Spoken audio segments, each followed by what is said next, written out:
कभी कभी ज़िंदगी में ऐसे हादसे हो जाते हैं जो आपके दिलो दिमाग से कभी नहीं जाते। हेलो फ्रेंड्स, मैं हूँ संध्या, आपकी नैरेटर और दोस्त। आज मैं आपके लिए बहुत स्पेशल स्टोरी लेके आई हूँ, तो चलिए स्टार्ट करते हैं। बात उस वक्त की है जब मेरे पिताजी का तबादला हिमाचल के एक पहाड़ी क्षेत्र रानीखेत में हुआ था। तब आज की तरह घनी आबादी नहीं थी और घर भी दूर दूर हुआ करते थे। मेरे पिताजी बैंक के कर्मचारी थे, इस कारण हमने भारत के कई राज्य घूम लिए थे। हम उत्तर प्रदेश की राजधानी लखनऊ से यहाँ शिफ्ट हुए थे।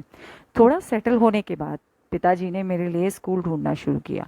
एक अच्छा स्कूल मिल भी गया और मेरा वहाँ दाखिला भी हो गया, क्योंकि मैं स्कूल पढ़ने में ठीक ठाक ही था। मैं इस साल 11वीं का छात्र था। पिछले स्कूल में मैं अपने स्कूल का अच्छा धावक था। मैं 5000 मीटर और 10,000 मीटर रेस करता था।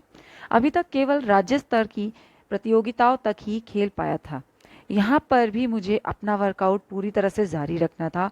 और इसी दौरान मुझे खोजबीन करने पर स्कूल के पीटीआई सर से ये पता चला कि यहाँ रानीखेत में एक स्टेडियम में एथलेटिक्स के NIS coach Sumit sir training करवाते हैं। मैंने उनसे संपर्क साधा और शाम को पिताजी को लेकर उनसे मिलने के लिए स्टेडियम पहुंच गया। उन्होंने मुझसे पूछा, कहाँ तक खेले हो? मैंने उन्हें बताया कि मैं राज्य स्तर की प्रतियोगिताओं में भाग ले चुका हूँ। सारी बातें तय करने के बाद उन्होंने मुझे बताया कि सुबह का वर्कआउट सब बच्चे अपने आसपास घर के जो भी पार्क या कोई ऐसी बड़ी जगह है वहाँ करते हैं। शाम का वर्कआउट वो स्टेडियम में खुद करवाते हैं। सुबह का वर्कआउट उनसे पूछकर मैं पिताजी को साथ लेकर घर वापस आ गया। मैं सुबह का वर्कआउट को लेकर बहुत ज़्यादा उत्साहित था। मैंने फ़ोन में अलार्म लगाया, खाना खाया और सो गया। मेरी नींद मेरे फ़ोन के अलार्म के साथ खुली, जो सुबह 4 बजा रहा था। मैं सुबह का काम निपटाकर करीब 4:45 पर रनिंग करने के लिए अपने पास के एक पार्क में पहुंच गया। ये नवंबर की सर्दियों का वक्त था। इतना घुप अंधेरा था। सिर्फ थोड़ी थोड़ी दूर पर स्ट्रीट लाइट्स जल रही थी और उन स्ट्रीट लाइट्स की रोशनी में ही कुछ नज़र आ रहा था। अदरवाइज पूरी सड़क पर कुछ भी नज़र नहीं आ रहा था। अचानक वहाँ खड़े होकर मुझे लगा कि मेरे पास आकर कोई खड़ा हो गया है, मानो कोई ऐसी चीज़ जो मुझे दिखाई नहीं दे रही। मैंने चारों तरफ अपनी नज़रें घुमाकर देखा, लेकिन मुझे दूर दूर तक कोई भी नज़र नहीं आया। मैं अपने बारे में ये बता दूं कि मैं और मेरे पिताजी किसी भी ऐसी परलौकिक या अलौकिक तरह की चीज़ों पर यकीन नहीं करते और ना ही मानते हैं कि वो होती हैं। इसलिए मेरे दिमाग में भी पहली बार में ऐसा कोई ख्याल नहीं आया। मुझे लगा कि शायद ये सब मेरा वहम होगा। मैंने इस और ज़्यादा ध्यान भी नहीं दिया। फिर सर ने जो वर्कआउट मुझे दिया था, वो वर्कआउट करने के लिए मैं खुद को तैयार करने लगा और मैंने उनका दिया हुआ पूरा वर्कआउट उस पार्क में किया। मैं जितनी देर भी वहाँ रहा, उस पार्क में अपने वर्कआउट को करता रहा, उतनी देर किसी के आसपास होने का आभास मुझे होता रहा। मैं अपनी प्रैक्टिस पूरी करके घर की ओर चल दिया। आज जो मैंने महसूस किया, मैं आप लोगों को बता दूं, आज से पहले मैंने ऐसा कभी कुछ भी महसूस नहीं किया था। मेरे लिए एक बिल्कुल अलग तरह का अनुभव था। मैंने घर वालों को इस बारे में कुछ ना ही बताना ठीक समझा। स्कूल जाने का समय हो चुका था। मैं नाश्ते की टेबल पर बैठा हुआ नाश्ते का इंतज़ार कर रहा था। मम्मी नाश्ता परोस रही थी। मैं कुछ खोया खोया सा कुछ सोच रहा था। मेरी माँ ने मुझसे कहा, पहली बार इतने घोर चिंता में देख रही हूँ तुझे, ऐसा क्या हो गया, बताएगा कि नहीं? मैंने अपनी मम्मी से कहा, कुछ भी नहीं मम्मी, ऐसा कुछ भी नहीं हुआ। वो स्कूल का पहला दिन है ना, तो इसलिए मैं स्कूल के बारे में सोच सोच के कुछ परेशान था। सोच रहा था पता नहीं पहला दिन कैसा होगा। मेरी माँ ने कहा, अरे कोई बात नहीं, कुछ नहीं होता, सब अच्छा ही होगा, चल तू नाश्ता कर। बार मैंने अपनी कैपेसिटी से बहुत ज़्यादा और अच्छा खाना खाया। मेरी माँ वहीं खड़ी होकर ये सब देख रही थी। बोली, क्या बात है, आज तो तूने मुझे बहुत हैरान कर दिया और मुझे बड़ी खुशी भी हो रही है। इतना खाना खाया है तूने कि वाह, वेरी गुड। इसी तरह प्लेयर बनेगा, वरना खाना छोड़ देगा तो कुछ नहीं बनेगा। लेकिन मुझे ये सब कुछ स्वाभाविक नहीं लग रहा था, क्योंकि मैं इतना खाना कभी खाता ही नहीं था। सब कुछ सोचते हुए मैं स्कूल की तरफ रवाना हुआ और स्कूल चला गया। वापस आकर अपने सारे काम निपटाकर शाम को स्टेडियम के वर्कआउट के लिए बहुत एक्साइटेड था। ये मेरा पहला दिन था, इसलिए मैं बहुत ज़्यादा खुश भी था, बहुत ज़्यादा थोड़ा हैरान परेशान भी था। मैं स्टेडियम पहुंच गया। मैंने सर का दिया हुआ सारा वर्कआउट पूरा किया। मैं एक अच्छा प्लेयर था। सर से मुझे पहले दिन बहुत सारी अप्रिसिएशंस भी मिली। अपने समय पर स्टेडियम से निकलकर मैं घर वापस आ गया। अब रोज़ की तरह यही मेरी दिनचर्या हो गई थी। हाँ, एक बात मैं बता दूं, जिस दिन से मैंने स्टेडियम ज्वाइन किया था उस दिन से मैं अपने आसपास एक साया महसूस करता था, मानो जैसे हर वक्त मेरे साथ कोई हो। लेकिन हैरानी की बात बहुत ज़्यादा ये है कि उस साए ने, उस चीज़ ने, वो जो भी हो, मुझे कभी कोई तकलीफ नहीं पहुंचाई थी या कोई नुकसान नहीं दे रहा था। एक दिन मेरी मम्मी को नानी जी का फ़ोन आया। उन्होंने बताया कि नाना जी की तबीयत बहुत ज़्यादा ख़राब है और वो सबको याद कर रहे हैं, मिलने के लिए बुला रहे हैं। जितना जल्दी हो सके आ जाएं। मैं नहीं जा सकता था, मेरे एथलेटिक्स के ओपन स्टेट होने वाले थे। मैं अपना वर्कआउट ख़राब करके वहाँ जाता तो आगे आने वाले टाइम में मेरी परफॉर्मेंस पे इसका फ़र्क दिखाई देता। मैंने मम्मी से कहा कि नाना का घर ज़्यादा दूर नहीं है, कोई भी परेशानी हो तो वो मुझे कॉल कर सकती हैं, मैं उसी वक्त आ जाऊँगा। मम्मी पापा सामान पैक करके रात का खाना खाकर बस से नाना के घर के लिए निकल गए। उस रात मैं अकेला घर पे था। पहले मैंने सोचा कि मैं अपने दोस्तों को बुला लेता हूँ।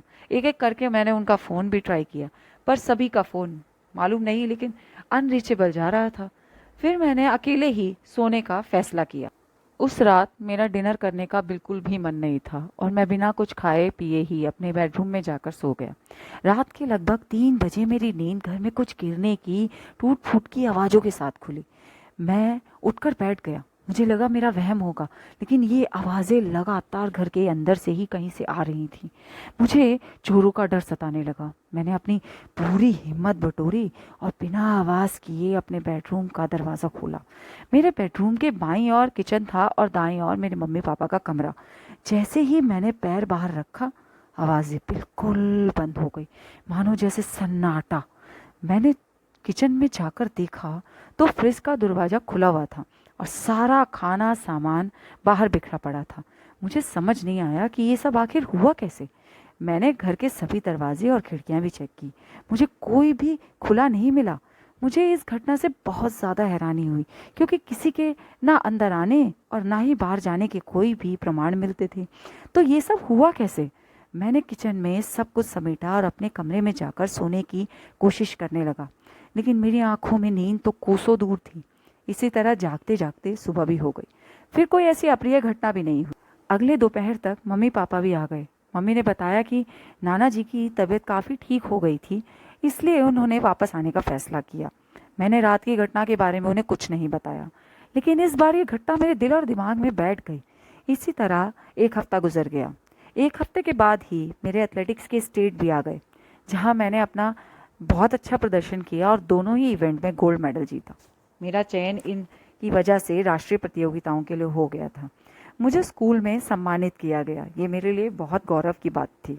राष्ट्रीय प्रतियोगिताओं में भाग लेना और स्कूल में सम्मानित होना मेरे लिए तो मानो कि मुझे जो चाहिए था वो मिल गया। मेरे कोच और माता पिता मेरी सफलता से बहुत ज़्यादा खुश थे।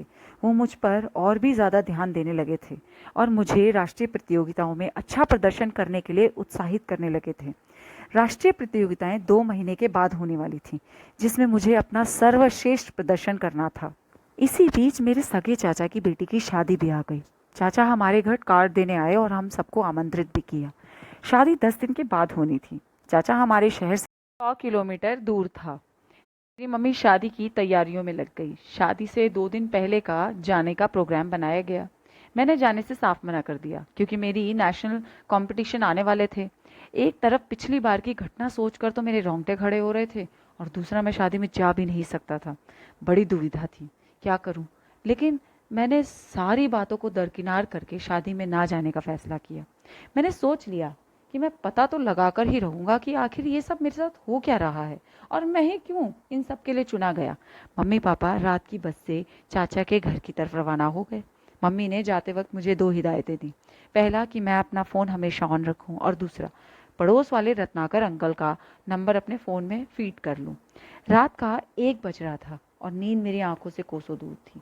वैसे भी पिछली बार की घटना ने मेरे जहन पर कुछ ज़्यादा ही गहरा असर डाल दिया था, और इस बार मैं और भी ज़्यादा सचेत होके आर या पार के मूड में बैठा हुआ था। रात के 3 बजे घर में कुछ सामान गिरने की आवाज़ों के साथ ही मेरी नींद टूटी, जो कि सोने की कोशिश में थी। मैं अपने कमरे से दबे पांव बाहर आया। इस बार मेरे बाहर आने पर भी आवाज़ें बंद नहीं हुई। मैं सीधे किचन की तरफ गया।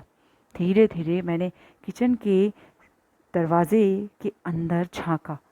वहाँ का नज़ारा देखकर तो मेरी चीख निकलते निकलते रुकी। वहाँ एक काले रंग का घूस साए ने उत्पात मचा रखा था। उसका ध्यान मेरी ओर बिल्कुल नहीं गया। मैं दबे पांव किचन की दीवार से छुपकर खड़ा हो गया। मुझे काटो तो अभी खून नहीं। ये सब देखकर मुझे कुछ समझ नहीं आया कि मैं आखिर करूँ तो करूँ क्या। मैं वहाँ से चुपचाप उल्टे पांव अपने कमरे की ओर आकर बैठ गया। मेरी हालत इतनी ज़्यादा ख़राब हो रही थी कि मुझे कुछ भी नहीं सूझ रहा था। मैंने मम्मी पापा को बारी बारी से कॉल किया। किसी ने भी रात के 3 सवा 3 बजे के आसपास मेरा कॉल रिसीव नहीं किया। मेरा तो दिमाग ही काम करना बंद कर दिया। कुछ समझ नहीं आया कि मैं आखिर करूँगा क्या, कैसे कैसे हैंडल करूँ इन सब सिचुएशन को।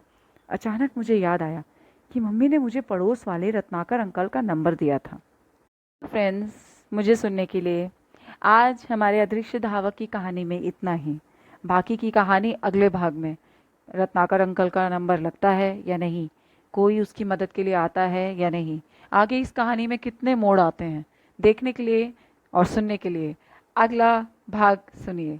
और हाँ, अगर आपको मेरा ये प्रयास बहुत ही पसंद आए तो कृपया करके मेरे चैनल को लाइक, शेयर और कमेंट से भर दें। सब्सक्राइब भी ज़रूर करें।